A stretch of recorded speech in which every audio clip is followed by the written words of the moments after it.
act will be to engage Iran to stabilize the Middle East and make sure we do not start an unwanted, never-ending war. I stood up to the Pentagon and repealed Don't Ask, Don't Tell, to the banks against the bailout twice, to Trump more than any other senator in the U.S. Senate. I believe we need to get to universal health care as a right, not a privilege. The quickest way you get there is you create competition with the insurers.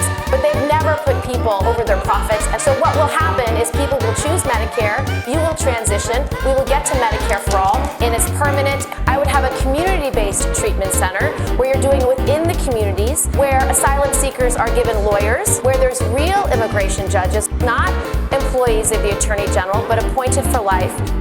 Most comprehensive approach to do it with clean elections, publicly funded elections.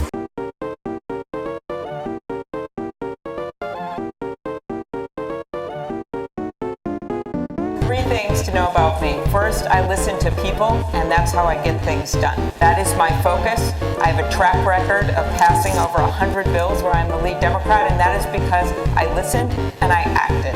And I think that's important in a president. Bold approach. It's something that Barack Obama wanted to do when we were working on the Affordable Care Act, and that is a public option.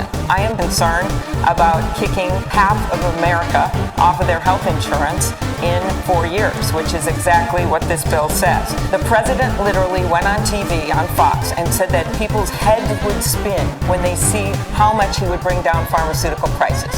Instead, 2,500 drugs have gone up in double digits.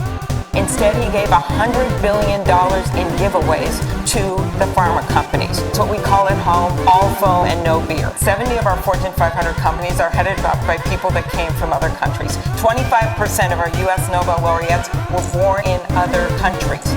We have a situation right now where we need workers in our fields and in our factories. We need them to start small businesses, and you give them the offer to buy back their gun. But I'll say this, I look at these proposals and I say, does this hurt my Uncle Dick in his deer stand, coming from a proud hunting and fishing state? These proposals don't do that. When I was a prosecutor, I supported the assault weapon ban. It allows you to go to any doctor you want, private do not. No more than $200 a year for prescription drugs. Taking on the drug companies and the insurance companies, moving to Medicare for all is the way to go. I think you know that I don't agree with some of these proposals up here. First of all, Senator Sanders and I have worked valiantly to bring down the cost of pharmaceuticals. That was a Klobuchar-Sanders amendment to allow for drugs to come in from less expensive countries like Canada.